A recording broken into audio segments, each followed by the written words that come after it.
peux me basculer Oui, ah, pardon. Oui, oui. Vous avez Hop. Non, viens, ça va pas. Je veux pas. Ouais, vous avez mis. Il faut qu'il vienne. Allez, Noah, tu reprends Vas-y, le ça y est. après. Voilà. Alors, un petit mot qui manque dans ce verset. Est-ce que vous pouvez me chercher le mot? On ne va pas les dire juste comme ça. Après, je vais venir vers chacun, si vous pouvez trouver le mot qui manque. Hébreux 12, verset 14, il dit « Recherche la paix avec tous. » Et là, sans laquelle personne ne verra le Seigneur. Alors, quelles sont vos propositions? Sainteté. Pardon? Sainteté. Sainteté? Sanctification aussi. D'accord. C'est ce que j'allais dire. Sanctification. David? Moi, j'ai la solution sous les yeux. J'ai la Ah oui, solution sous les yeux, moi, je triche. Voilà, justement, le mot c'est sanctification. C'est-à-dire, Dieu, il nous dit, comme on a vu tout à l'heure, quand même, il y avait certains indices dans l'allemand ce matin. Dieu, il dit, soyez saints, car je suis saint. La sainteté, c'est de ressembler au Seigneur. Il y a ceux qui mélangent. Et il dit que la justification, c'est-à-dire d'être déclaré juste devant Dieu, s'obtient par la sanctification. Est-ce que nous croyons ça? C'est-à-dire que si on fait du bien, on fait ce qui est agréable à Dieu, là, Dieu, on est saint, et puis après, Dieu, il dit, ok, je donne mon approbation, c'est bien, et là, tu mérites le salut. Ça vous semble... C'est dans l'autre sens. Parce que la justification, de te déclarer juste devant Dieu, ne s'obtient pas par la sanctification. Là, et même, Paul a dit, vous êtes déchus de la grâce, vous qui cherchez la justification par les œuvres de la loi. Bon, si c'est quelque chose qu'on peut faire, c'est notre sanctification, d'être saint comme Dieu est saint, de faire les choses qui sont par les bonnes œuvres. Pourquoi Christ est mort? On peut dire que même la mort de Christ, sur la croix, c'était le plus grand gaffe du monde. Dieu a fait une grande erreur de faire sacrifier Christ si nous pouvons être sauvés par notre propre justice ou par notre propre sanctification. Alors, nous allons poursuivre notre étude dans les psaumes, et c'est le psaume que nous allons méditer, c'est le psaume chapitre 15. Psaume chapitre 15, où nous parlons de la sanctification. Comment être saint, comment être agréable à Dieu. Vous avez trouvé dans c'est quand même 5 versets. Et dans la première verset, il y a 2 questions. Bon, il n'y a pas vraiment d'introduction, il dit tout simplement, psaume de David. Après, il y a 2 questions qui sont posées, et puis après, il y a une grande réponse, et à la fin, il dit, ok, ça c'est une façon de conduire votre vie, afin d'être ferme et solide dans la foi. Alors, je vais proposer à Yves, comme j'aime bien sa voix de lecture, est-ce que tu peux nous lire le passage ce matin, s'il te plaît? Psaume de David.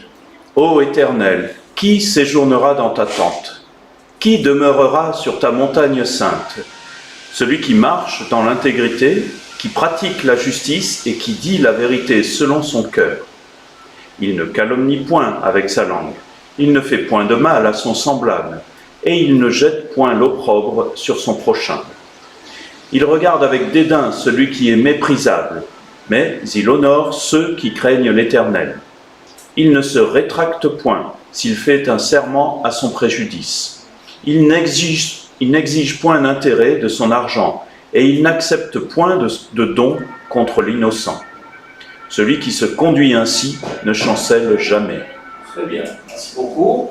Alors, cette première question, la question est, ô Dieu, qui séjournera dans ta tente? Bon, bien entendu, on peut penser à une tente, ça peut nous lier avec le temps de l'association, c'est le tabernacle. C'était le lieu où Dieu a appelé le lieu saint. Hein, c'était le lieu, justement, où Dieu a eu communion avec l'homme. Justement, la séparation, même dans le tabernacle, ça montrait que l'homme, il peut venir. Il y avait le cour des hommes, et enfin, il y avait le cour des femmes, le cour des hommes. Après, il y avait le lieu saint. Là où c'est le sacrificateur qui peut être. Et après, il y avait en plus le Saint des Saints, pour montrer que Dieu est saint, qu'il y a cette séparation. Et après, quand même, nous voyons dans le lieu très saint, on va dire comme ça, le Saint des Saints, le souverain sacrificateur, il peut entrer combien de fois par an? Une fois par an. Alors, il peut passer combien de temps? Juste le temps nécessaire afin de faire le sacrifice, et après même il devait demander pardon de péché, de ses propres péchés, car s'il n'était pas saint, s'il n'était pas pur de tout péché, là il sera foudroyé sur le coup. Pourquoi? Parce que Dieu est saint. Et il ne peut pas rester longtemps, il doit faire son truc, après il ressort. Maintenant David il dit, je veux séjourner. Nous avons nos amis fermendages qui sont en train de faire un séjour dans le sud, je ne sais pas pour combien de temps, c'est-à-dire de rester là. Et c'est ça la pensée, séjourner, aussi demeurer. Bon, nous avons chacun de nos demeures, même si c'est un homme de demeure. L'idée c'est de rester. Et qui sont ceux qui sont capables, qui sont ceux qui sont, comment on dit ça autrement, qui sont ceux, quelles sont les caractéristiques, justement, on peut même dire ceci, un des titres qu'on peut utiliser dans ce passage, le profil d'un chrétien qui plaît à Dieu. Celui qui reste dans la présence de Dieu, déjà qui a le désir de rester dans la présence de Dieu, et deuxième, il a les caractéristiques d'une autre pensée qu'on peut lire, et j'étais quand même surpris en lisant les commentaires des hommes beaucoup plus connaissent de la parole que moi. C'était intéressant qu'ils ont soulevé ce point que l'Église. Après, au début, je me dis, c'est quoi là? Hein? Qui sont ceux qui demeurent dans le... Mais après, je dis, mais peut-être qu'il y a peut-être quelque chose. Parce qu'il ne faut pas désassocier les membres d'une église et ceux qui peuvent être membres dans le ciel. Les membres dans le ciel sont les personnes qui sont agréables à Dieu. Ce sont les personnes qui aiment le Seigneur et qui parlent leur vie. Et justement, les caractéristiques d'un membre d'une église, et là, nous allons voir les critères, nous allons voir ces caractéristiques de ces personnes pour montrer bon, des fois, on justifie, hein, on dit, ben, je ne suis pas ce que je dois être, mais quand même, je dois faire... Qui séjournera dans ta tente? Qui demeurera sur ta montagne? Et justement, on vient aussi le mot saint. C'était le lieu où Dieu visitait le peuple. C'est la sainteté. Maintenant, nous allons voir, c'est les choses qu'il fait, plutôt de ce qu'il dit. Et dans les verbes, celui qui marche, intégrité, pratique, justice, dit la vérité, ne calomnie point, ne fait point de mal, ne jette point l'opprobre, regarde avec dédain, honore, se rétracte point, c'est-à-dire il tient ses paroles, quand il dit les paroles, il est un de paroles. Et donc, comme nous voyons, pour regrouper un peu les deux derniers, c'est-à-dire qu'il ne profite pas du malheur des autres. Il ne profite au niveau de l'argent, aussi bien que dans pour la justice, il ne compte pas dans les chantages, mais plutôt Profiter des situations. Quoi? Profiter de la situation. Il ne profite pas de la situation. C'est-à-dire que Il n'y a pas l'argent qui passe en dessous de la table, il ne cherche pas à s'enrichir sur le malheur des autres. Alors ça nous vient bien sur notre passage. En Tite 1, verset 16, il dit, il y a certaines personnes qui disent, ils professent de connaître Dieu, mais par leurs œuvres, ils le relient. Voyez la différence, et ça peut être, ça peut exister, c'est malheur, mais ça peut exister, qu'il y a il y a un peu d'hypocrisie, il y a ceux qui disent, et après il y a ceux qui font. En Nouvelle-Calédonie, on avait dans les tribus, on avait les pères, les grands-pères. Et dans les armées, ce n'était pas un terme pour diminuer, mais c'était plutôt un terme de mettre en valeur. Il a dit le vieux. Il est où le vieux? Et après, quand le vieux lui parle, tout le monde se tait. Mais il ne regarde même pas, il ne lève pas les yeux, tout le monde est là. Dès qu'il termine, tout le monde dit Mais quand même, il y avait des fois où le vieux il parle et tout le monde ne dit pas eux à la fin, il dit oh. Plusieurs reprises, le vieux il se lève devant les jeunes, bien bourré. Oh les gens, il ne faut pas boire! Je vous dis, c'est pas bien! Et après, qu'il est devenu un peu lui-même, poser des questions, mais fais ce que je dis, pas ce que je fais.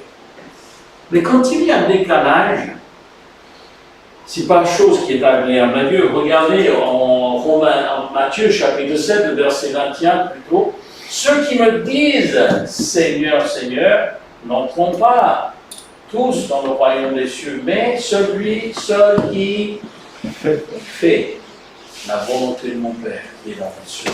Alors Dieu, il cherche que nous soyons, et voilà, en fin de compte, nous allons souligner 11 points, 11 caractéristiques que nous trouvons dans le passage. Le premier se trouve dans le verset 2, celui qui marche dans l'intégrité. Il marche dans l'intégrité. Alors, qu'est-ce que pour vous, qu'est-ce que l'intégrité? On a même un chant français qui cherchait à trouver des paroles, et j'entends une fois dans le magasin,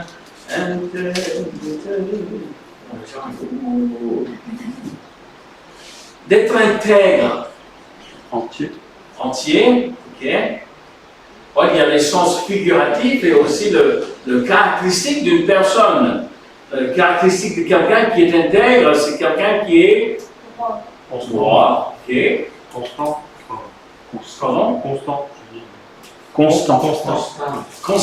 ok. Oui. Ouais. Entier. Permanent. D'accord. Toujours dans la même. Très bien. Après, nous avons le qui pratique, vous voyez, marcher, après pratique et dit.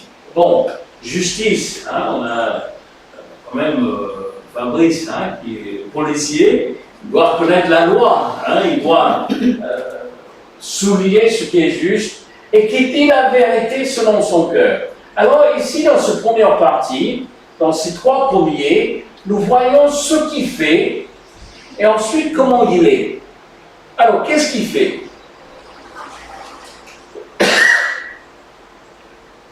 Il marche dans l'intégrité. Il pratique quoi? La justice.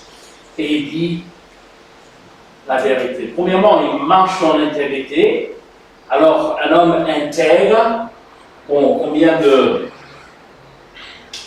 comment on dit ça? Dans notre société, nous parlons de la politique, par exemple, nous cherchons quand même les personnes qui gouvernent un pays, nous attendons une plus haute forme d'intégrité. Mais aussi, je pense qu'il faut souligner aussi que le monde entier, quand il voit les membres d'une église, qu'est-ce qu'il attend de nous? Intégrité. Qu'on soit intègre, que nous soyons honnêtes, et je pense qu'il y a honnêteté dedans.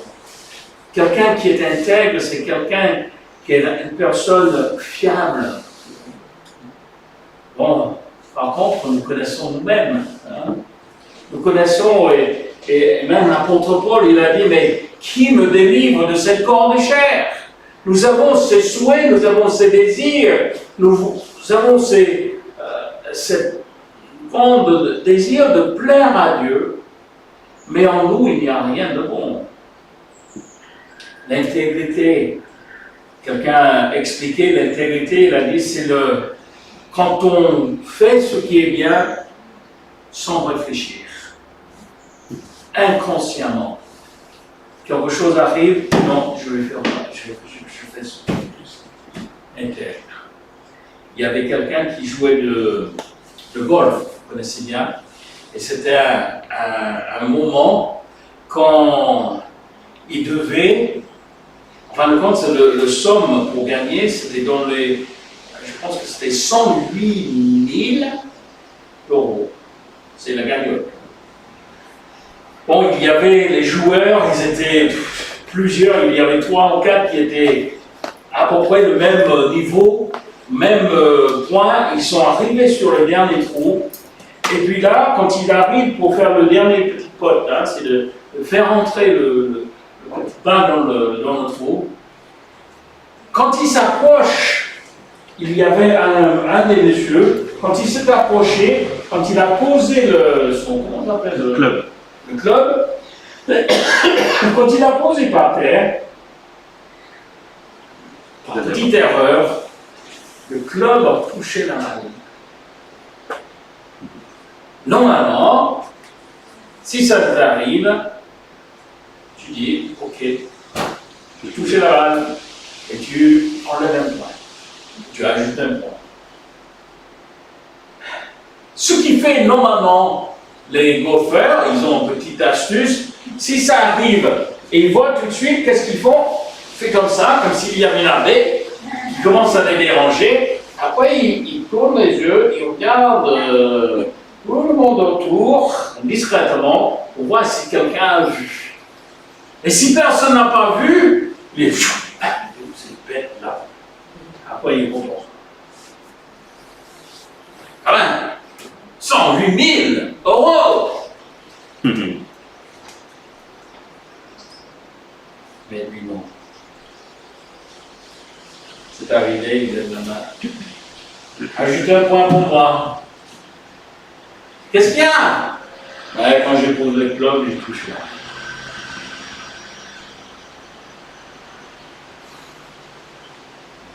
J'aurais pu, ouais, mais je préfère d'être intègre.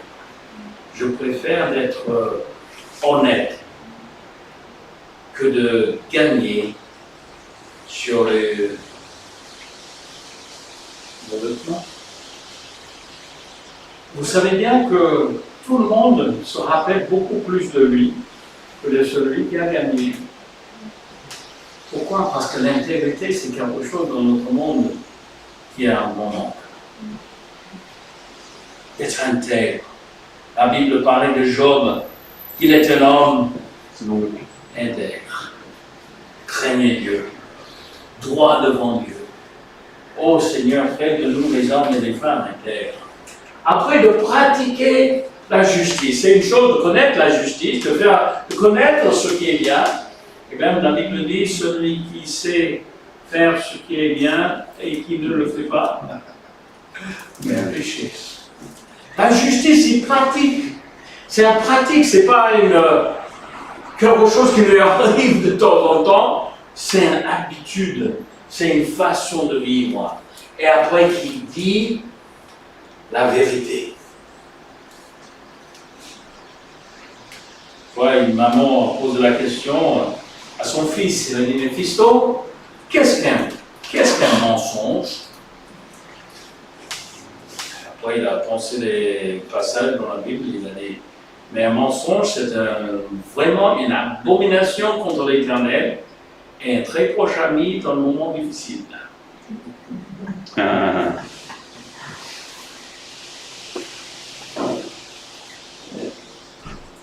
Ouais, je n'ai pas dit mensonge, mais est-ce qu'on a dit toute la vérité? Surtout quand ça peut provoquer les réactions, les difficultés. La Bible nous encourage de dire la vérité avec amour. Mais de dire la vérité. Vous voyez, ça c'est comment il est, cet homme qui plaît à Dieu. Il fait ces choses, il marche de cette manière, il pratique et il dit la vérité. Ensuite, nous voyons qu'il dit ce qu'il ne fait pas, dans le côté négatif maintenant. Ça c'est envers lui-même, maintenant nous allons voir comment il traite les autres autour de lui. Il dit, il ne calomnie point avec sa langue. Il ne fait point de mal à son semblable. Et il ne jette point l'opprobre sur son prochain. La calomnie. C'est la mime. Calomnie, c'est mensonge. Et calomnie, on peut dire autrement, comment? Abaisser l'autre. Abaisser l'autre. Quel est le plus grand péché de celui qui calomnie quelqu'un d'autre?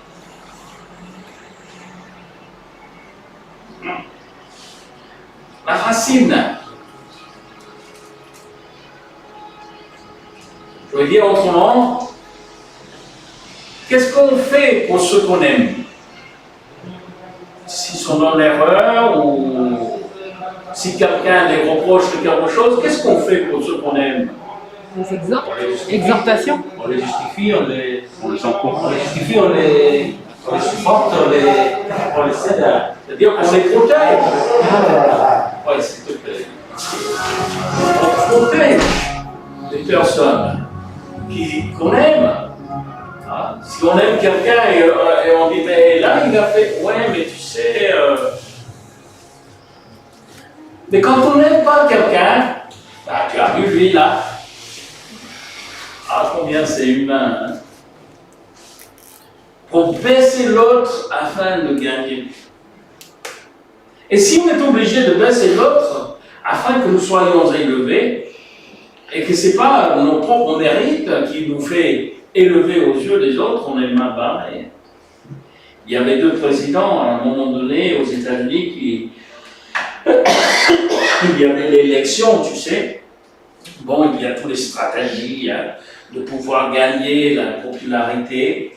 Et puis, un des candidats, pour lui, son très grande stratégie, on va dire comme ça, c'était d'abaisser l'autre.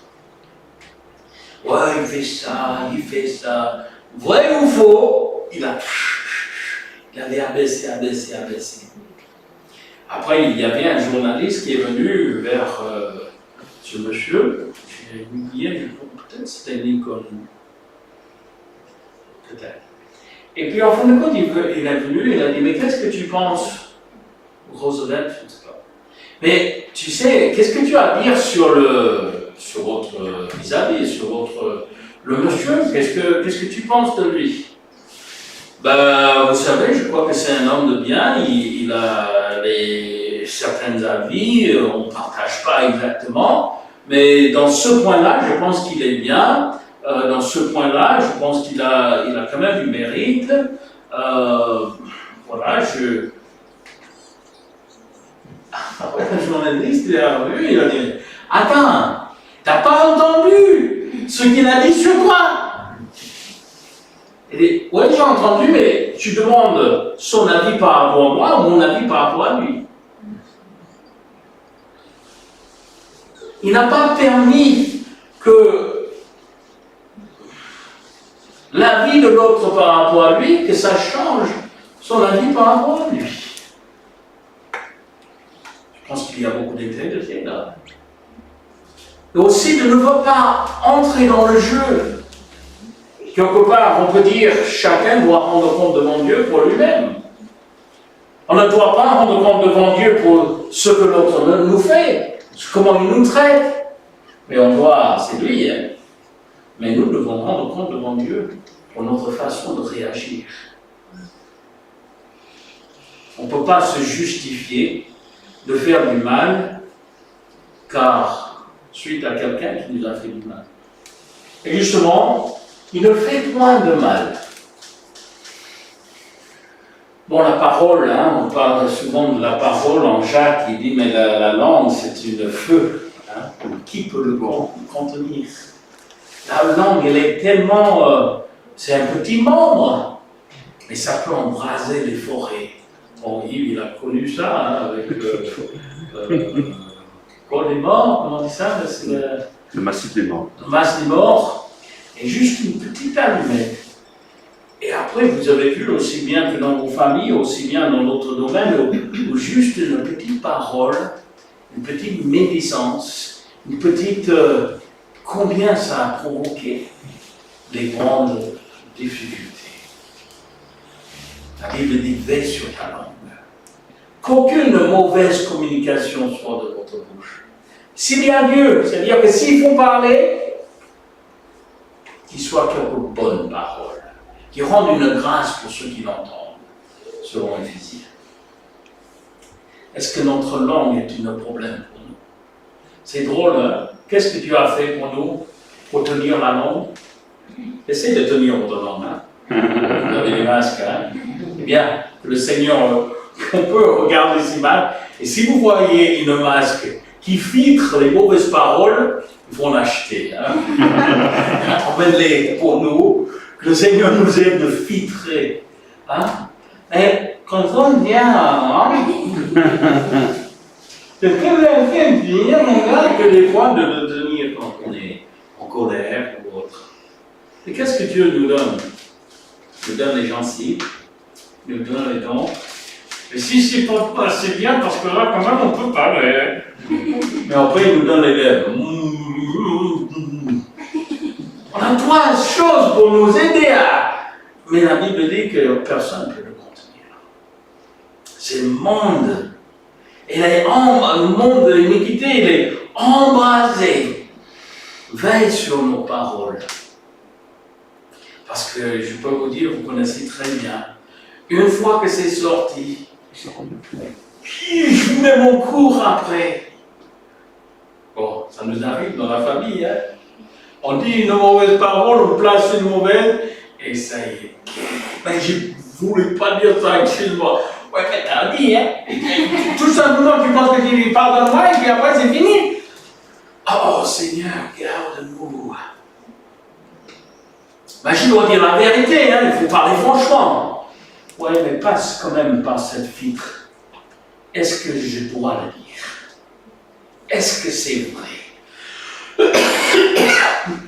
Est-ce que ça va édifier l'autre? Je suis en train de lire les Proverbes, et ça me touche chaque fois quand je viens. Je pense que c'est en fin de chapitre 15. Il a dit, même l'insensé, quand il se tait, il passe pour sage. Après, il parle des querelles, il a dit, manque de bois, le feu s'éteint. Et ainsi, l'image avec ceux qui ne... les répéteurs et tout ça. Calme. Quand on ne parle pas, mais celui qui répète, et là, tu sais, en 2002, il m'a fait ça. Après, en 2002 et demi, vous m'avez fait la même chose. Et là, celui qui le ramène dans ses discours, mais pardon. Ouais, je pardonne, mais je n'oublie pas. Alors, ça marche jusqu'au point, peut-être, enfin, jusqu'à ce qu'on a fait du mal de notre côté. On dit, ok, on utilise la même règle. Non, non, pardon, mais oublie vite. Même oublie avant que j'ai dit. Non. Qui ne fait pas le mal. Et le dernier, qui ne jette point l'opprobre. On doit donner aux gens le bénéfice du doute. On est coupable jusqu'à ce qu'on ait prouvé qu'on est innocent. C'est bien ça? La justice, c'est ça? Non, c'est l'inverse. Il faut prouver qu'on est innocent. Ce qu'on demande aux gens, je suis innocent jusqu'à ce que vous avez les preuves, et je fais l'inverse. Mais souvent, on jette l'opprobre. Parce que ce qui est très difficile avec ça, on a parlé ça avec un ami l'autre jour, que il y avait dans une colonie de vacances, il y avait un jeune enfant qui est venu et qui, après un jour ou deux à leur colonie, il est mort, sa santé. Alors les journalistes sont venus, ils n'ont pas fait une enquête, tout ce qu'ils ont dit, faute sur la colonie de vacances. Et le président, direct en disant, schlac, ferme la boîte. Après avoir fait l'enquête, en fin de compte, l'enfant était mal nourri. Et le fait d'avoir bien mangé, qui a provoqué quelque chose, et l'enfant est mort à cause du fait qu'il était. Mais l'opprobre était déjà jeté. La teinte, c'était la boue était déjà jetée sur le colonie. Après, pour revenir en arrière, bon, je n'insiste pas, après ils ont fait dans un petit rue, dans des petites lettres, mais en fin de compte, c'était pas ça, en fin de compte, c'était. Mais le mal a été fait. Faisons vraiment attention de ne pas, que notre bouche ne soit pas pour nous une occasion de chute, que ce ne soit pas quelque chose qui peut blesser l'autre. Alors, il regarde avec dédain celui qui est méprisable. J'ai trouvé dans une autre version, c'est dans la version d'Arby, il dit « aux yeux duquel l'homme vil est méprisable ». C'est-à-dire qu'il regarde celui qui est, bon, nous avons bien ce terme que nous connaissons bien, malheur, quand il dit dans la Bible, malheur, quand il y a ceux qui appellent le mal bien et le bien mal. Nous voyons maintenant quelqu'un qui réussit, même avec l'argent et tout ça, même si c'est par les gains, on va dire comme ça, les tournées, on dit mais c'est un bien, hein, il gagne bien. Mais celui qui est intègre et juste, on l'abaisse. Mais justement, il dit le contraire. Au lieu de mettre en valeur celui qui fait des choses déshonorables, il honore ceux qui craignent l'Éternel. La crainte de l'Éternel, c'est quelque chose pour celui qui est intègre et juste devant le Seigneur, celui ou celle qui plaît à Dieu, il regarde l'homme qui craint l'Éternel avec honneur. Il regarde avec mépris ou dédain l'homme qui est vil. Ensuite, il dit, il ne se rétracte point s'il fait un serment à son propre préjudice. Homme de parole. Au niveau des serments, vous savez, il y avait des gens dans la Bible qui ont fait les serments en disant Dieu, je vais faire ça. Et Dieu a dit, il vaut mieux de ne pas prendre un serment que de prendre un serment et de ne pas être capable de. Bon, nous, des fois, on fait des promesses à nos enfants, des promesses aux gens autour de nous. On n'est pas vraiment capable à nos incapacités. Mais il faut vraiment faire attention, il faut être les gens de parole. Et après, nous voyons bien que la suite, qui ne profite pas des autres.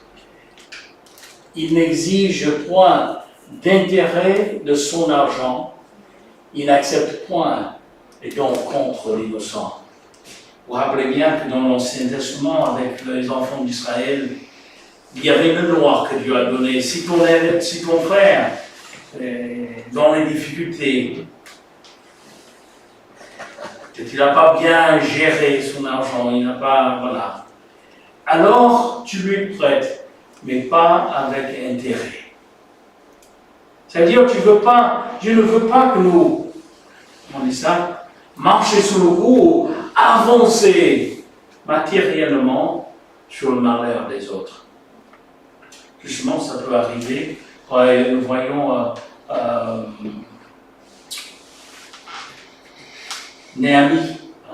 Néhémie, quand ils sont entrés en Israël, après ils étaient en Syrie, après en Babylone, tout ça. Après, quand ils sont revenus, Néhémie a dit aux frères, ceux qui avaient un peu d'argent, il a dit, mais tu ne profites pas.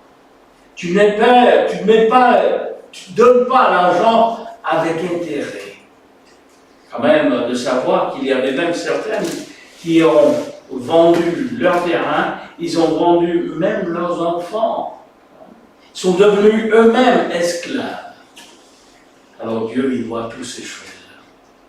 C'est ce qui les demande de ne mettre pas en valeur, de ne mettre plus de valeur sur les justes, mais sur les injustes, hommes de parole, et qui ne cherchent pas à s'enrichir par le malheur des autres. Alors, nous avons vu qu'on peut donner comme titre à ce passage ces deux choses, le profil d'un chrétien qui plaît à Dieu, ou les caractéristiques d'un vrai chrétien, un vrai membre d'une église. Mais suite à ce dernière phrase qui dit « Celui qui se conduit ainsi ne chancelle jamais ». Est-ce que ce monsieur a besoin d'être solide dans ses pas? Et je peux vous dire qu'il y a la vie chrétienne, c'est une question d'équilibre. De ne pas être trop, de ne pas être assez, de marcher humblement avec le Seigneur.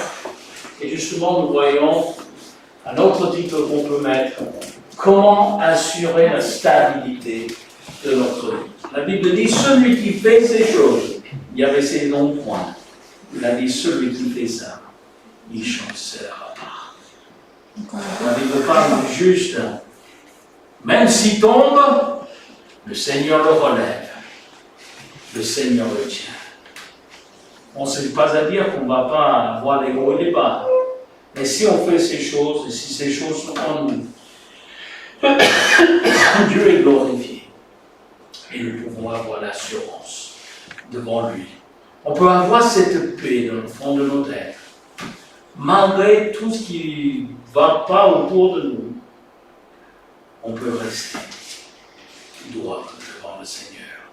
Seigneur, nous te demandons que tu nous aides. La plus grande difficulté de ce passage ce matin, ce n'est pas la compréhension de ces termes, ce n'est pas la compréhension de ce que tu attends de nous, c'est plutôt une question de le mettre en pratique. Seigneur, aide-nous. Nous avons même les patrons qui cherchent à nous pousser de marcher un peu dans le malhonnêteté, de dire les mauvaises choses ou de couvrir, de dire les choses pour le protéger, les choses qui ne sont pas pour moi. Oh Seigneur, que tu veilles sur nous. Si on doit dire les choses, Seigneur, que ça soit bien assaisonné de ton amour. Que ça ne blesse pas la personne, mais que ça puisse les encourager ou les reprendre en sachant qu'on les aime et qu'on est là et qu'on prie pour eux. Seigneur, nous avons besoin vraiment d'une intervention de ta part, afin que cette Église puisse te ressembler, afin que nous puissions te plaire dans notre